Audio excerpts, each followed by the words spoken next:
How much lower must I bring my expectations? Hey, what's up? This is Gardetrace, and Dragon Ball Super episode 127 was complete shit. I'm serious. This episode was fucking shit from start to finish. Basically everything within this episode was wrong. Everything was wrong with this episode. Where do we begin? Okay, hey, let's begin with this. Remember in the previous episode when Vegeta used his final explosion? And they stated that Vegeta used up all of his power in doing so? However, now in this episode, we got Vegeta going Super Saiyan Blue all over again right after using it. So it's like, I thought he used up all of his power. So how is he still able to access Super Saiyan Blue if he's supposedly so drained? Because first of all, the fact that the previous episode featured the final explosion in the first place, they ruined it. They fucking ruined it. Come on. The final explosion was one of Vegeta's signature scenes in Dragon Ball Z. And then they just decide to just throw it in here. And my fucking god. Because, well, in Dragon Ball Z, when he was using the final explosion, first of all, this was around the time when Vegeta had gotten possessed by Babidi, became Majin Vegeta, and he had his fight with Goku, and then that released Majin Buu. So then, once Goku says that we need to go do it, that's when Vegeta knocks him out and says, you know what, Goku, hey, I created this mess, so I'm gonna be the one to finish it. You're not gonna be the one to be the hero this time. So he goes over to Majin Buu, gives it all he's got. Buu can take everything he throws at him. So he does the final explosion in a last-ditch effort to defeat Majin Buu. However, using it will mean Vegeta's killing himself. So Vegeta uses the final explosion, and he does blow Majin Buu to pieces. But of course, Majin Buu pieces himself back together, as it's going to take a lot more than that to beat him. But the point is, this is one of the more defining character moments of Vegeta during Dragon Ball Z, especially considering, he's there, he comforts his son before he goes off to do it, because he knows this is going to be the last time he ever gets to see his son. Well, until he gets revived later, but let's not talk about that. But anyway, that was one of the signature scenes, and Vegeta died using it. So we have him do it here. He's using the final explosion again. And I gotta ask, why the fuck isn't he dead? Why the fuck isn't he dead? Okay? He just released all of his energy at once, and he just did it in order to overcome Toppo's Hakai and blow him off the stage. So why the fuck isn't Vegeta dead here? Just explain. They took a scene from Dragon Ball Z and they just brought it in here just for, hey, nostalgic fan wanking bullshit. And it's like, you guys just pretty much took everything about the final explosion and just everything that was special about it, and you guys just completely just took a huge shit all over it. It's like, my fucking god. You're like, can this series just come up with its own moment? Stop going back and trying to drag moments from past series and bring them here. Come up with your own fucking moments. Seriously. Oh, the next thing I gotta ask is, well, why the fuck is Frieza here? Somebody please explain that to me. Why is Frieza still here? I really need to know, because why? Why is Frieza here? Why did he get recruited in the first place? Why are we throwing Majin Buu completely under the bus to bring this tired old fuck here? Because this guy has contributed absolutely fuck all to this tournament. He's contributed absolutely fuck all. Because you have Majin Buu. It's like they keep doing this dumb running gag that Majin Buu keeps falling asleep before a big fight happens. They do it a total of 4 fucking times. It wasn't funny the first time. Even less funny the second time. The third time, I just really wanted to punch them in the fucking face for doing it. And now it's just, oh my god. It's not funny. I made a video about this before explaining just how unfunny this bullshit really was. And then what we have here is we have Frieza, because Frieza, he loses credibility with each second of screen time he gets. Because, you know, Frieza, he has been defeated. He's been killed off twice. Because first of all, that was his whole bit in Dragon Ball Z, which is where he was the most impressive. And then we just drag him back for Resurrection F. It's just, and we have him get this ass pull of a new transformation where he reaches levels of godhood. And then he just gets killed there, and that movie was just so very inconsequential to the rest of the series. It's just everything about Resurrection F, whether it be the movie or within the arc of Super, it's all just so very non-consequential. So then we bring him back yet again for the Tournament of Power. He's mostly just standing around. He tortures a few weak fighters. And now that we got to the serious stuff, he gets the holy fucking shit beaten out of him. Because Toppo handed Frieza his ass when he had revealed his God of Destruction power. Frieza got fucking whooped. So then, here we are in this episode. Frieza comes out of fucking nowhere and says that I don't give a fuck about the rules. I'm just gonna kill you, Jiren. And he just gets his ass whipped again. So it's like, Frieza's just pretty much here to get an ass whooping. And it's like, you know, Frieza doesn't progress anywhere. He's just right back to where he was in the previous episode. It's just, what was the whole point of it? What has been the point of Frieza? It's just, Frieza just continually loses credibility the more and more and more he's just constantly being shoved down our throats. Just let the motherfucker stay dead. Just please do that, you know? Because at this point, I can't even take Frieza seriously. Every time I see Frieza now, I just can't help but roll my eyes. It's just everything that was once intimidating about Frieza. It's just pretty much Frieza is a lot like Team Rocket at this point. He's just this old villain that just keeps coming back and back and back for more. And it's just, every time you see him, it's just, he gets more and more annoying and less credible. Just, please, can we be done with this motherfucker? Eliminate his ass. Get rid of him. Just enough.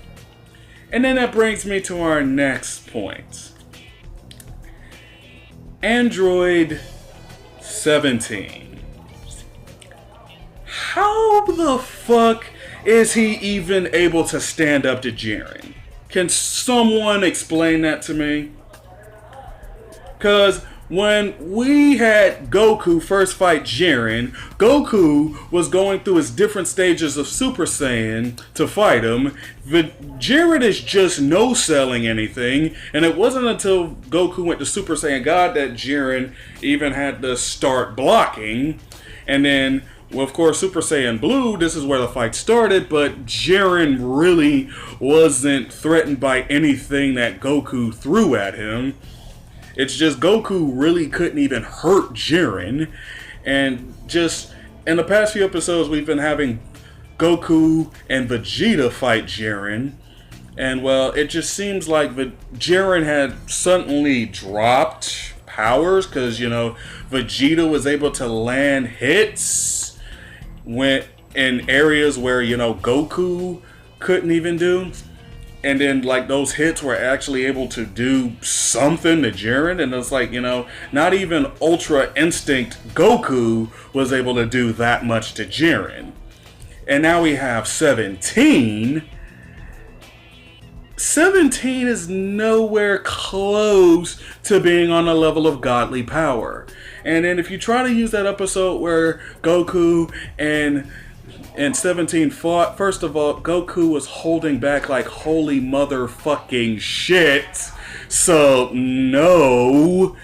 It's like, put it this way.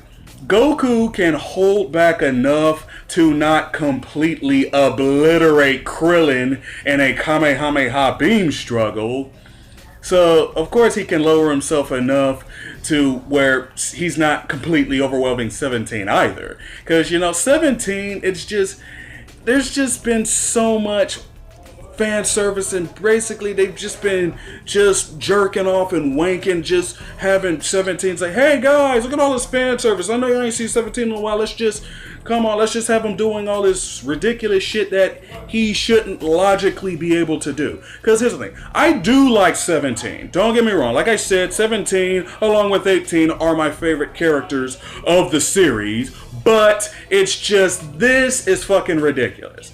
17 is able to hurt Jiren because he did that blast to the back and he was actually able to hurt Jiren. And it's like, what the fuck? Are you fucking kidding me? He was actually able to put a scratch on Jiren and actually make Jiren basically go ow? How the fuck could he do that? It's like, Jiren could pretty much no-sell shit that Ultra Instinct Goku was doing to him. But now 17 is able to actually inflict some damage on Jiren. First of all, it's like, he shouldn't even be able to tickle Jiren, okay? Because, well, Jiren is stronger than at least one god of destruction. We don't know if he's stronger than all of them yet, but he's stronger than at least one. And think of back when Beerus first appeared and when everyone was trying to fight him, and how Beerus was just absolutely no-selling everything. So basically, just think of, it'd be like if 17 could just suddenly inflict some damage on Beerus back then. And of course, just think that through for a moment. That just doesn't sound right. Especially considering the gods have been built up to be these untouchable forces of nature, and then all of a sudden we got a character who's even stronger than they are, or at least one of them, and 17 can mount some sort of offense. Bullshit. Speaking of Jiren, let's talk about him for a moment. Because in this episode, we reveal Jiren's backstory. Belmod just all of a sudden decided to start telling Jiren's backstory. And what we find out is that Jiren's parents were killed by some sort of evildoer, and then Jiren was saved by someone who would become his mentor, and then his mentor took on other students. So basically, they all would train together, and then eventually they went to confront this so-called evildoer, and they were all being killed, including Jiren's mentor. And then the few that survived went on to abandon Jiren, and at that point, Jiren just became absolutely obsessed with strength. My God. You'd think that explaining a character's backstory would add more depth to them and make them more interesting. This is not one of those times.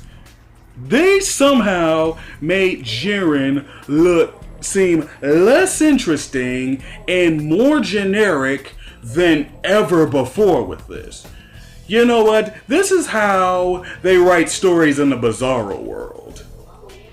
Jiren is given the absolute most cliched backstory ever. Just basically a copy paste work of so many other anime characters out there. It's just like, Sasuke Uchiha from Naruto has a similar backstory to this. You see this sort of thing in Rurouni Kenshin. You see this sort of thing in Yu Yu Hakusho. You see this sort of thing not even a lot in anime, but even a lot just in media in general. One of the most well-known superheroes of all time, Batman, has this sort of backstory.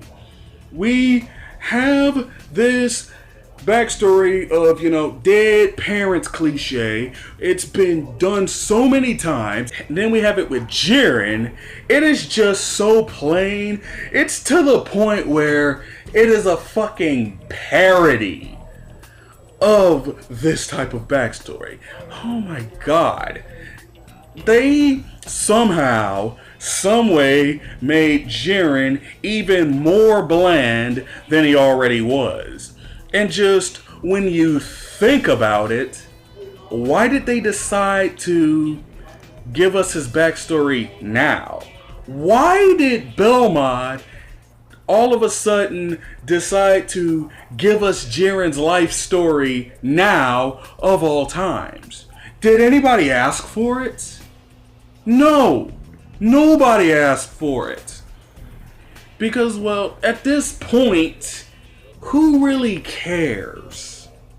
Because his backstory really doesn't do much of anything to, help Jiren as a character. And really, it's not really answering the important questions that we wanted to know about Jiren. Because what we really want to know about Jiren is, well, how did Jiren actually become this strong in the first place? What did he do to surpass the likes of the gods of destruction? That's really what I want to know, but this backstory does nothing to answer that question. Who cares about his life story? You guys waited so late in the game to tell it to us that no one really cares, and it is just so by the numbers, you might as well have just not told us anything. And then that brings us towards the end of the episode. Jiren, he's powered up to max, and he's getting ready to blow Universe 7 away. So, Goku and Vegeta, they're incapacitated, and then 17 is pretty much the only one to stop Jiren from obliterating them. And 17 setting up all these shields to stop the blast and to protect Goku and Vegeta. And then what happens next is, in order to dissipate Jiren's blast, 17 self-destructs himself.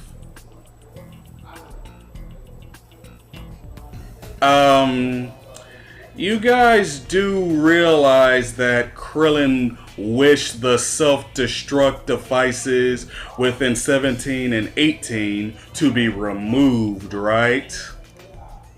And 17 didn't exactly do anything akin to a final explosion, as well, that's releasing all of your energy into just one big nuclear bomb type of blast. And 17 was focusing his attention in so many different areas. He was focusing energy all over the place. So no, it was nothing like that either. So it just... when it comes to this sacrifice, a lot of people like it. And, there are people like Detective Q who've made videos on how 17's the MVP. But when it just comes to this moment right here, I fucking hate it. Because it just feels like a very cheap attempt to try to make it feel like there's some sort of loss in this tournament, that there's like really something to lose, which when it comes to the stakes of this tournament, that should already be enough. But when it just comes to 17 all of a sudden deciding to sacrifice himself, first of all, even if he did do something akin to a final explosion, what the fuck is that really gonna mean to a blast coming from a full-powered Jaren? Also, 17, I think he may have lasted a bit too long, because that brings us back to just how much they're just giving fan service towards all of the 17 fans out there. It's just, my God, it's just so much fan service. 17 really shouldn't be capable of quite this much. And that even brings me back to the final explosion thing from the previous episode. How come Vegeta didn't do some sort of a sacrifice to himself in order to eliminate Toppo? Because let's say Toppo is God of Destruction level, and well, as far as we know, Goku and Vegeta still aren't a match for Gods of Destruction. So it's like, my God, just the plot armor Universe 7 has, it is putting Kirito's to shame.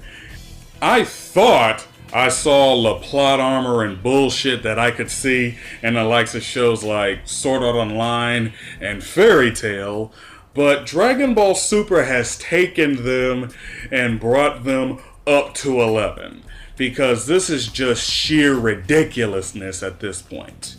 Because when we got down to the final two universes, Universe 7 had 5 members still remaining, which that right there is already a major problem. And then just right now with the way that they're eliminating their members, because like Gohan, he went a few episodes ago, and like I did in my previous video, Gohan should have still been around till at least, you know, the previous episode. But like with 17's feats are just absolutely ridiculous. It's just, he really shouldn't be able to stand up to anybody that's still around at this point, because he's just plain and simply not on their level. And then we have 17 kill himself. It's like, okay, whatever. There are Namekian Dragon Balls that we can use. So, just like how I said when they was kind of teasing that Master Roshi might have died, you can't really use death as attention. Why do you think we're resorting to erasing people from existence? Because, well, death just isn't extreme enough. So, this whole bit with 17's sacrifice, it is just so very try-hard in my opinion. They're just trying way too hard to get some sort of a tear-jerker moment out of this, and really, it just feels so forced and ultimately falls flat. And that's just what this episode did. Everything about it ultimately falls flat. This is why I'm glad that Dragon Ball Super is ending next month, because just, can we just get over this bullshit? Can we just please be done with it? Enough's enough with this bullshit. So what do you guys think of this? Let me know all your thoughts in the comments below. Also, like and subscribe for more content to come. So with that being said, that'll be the end of this video. Have a good day, everyone. This is Trace, signing out.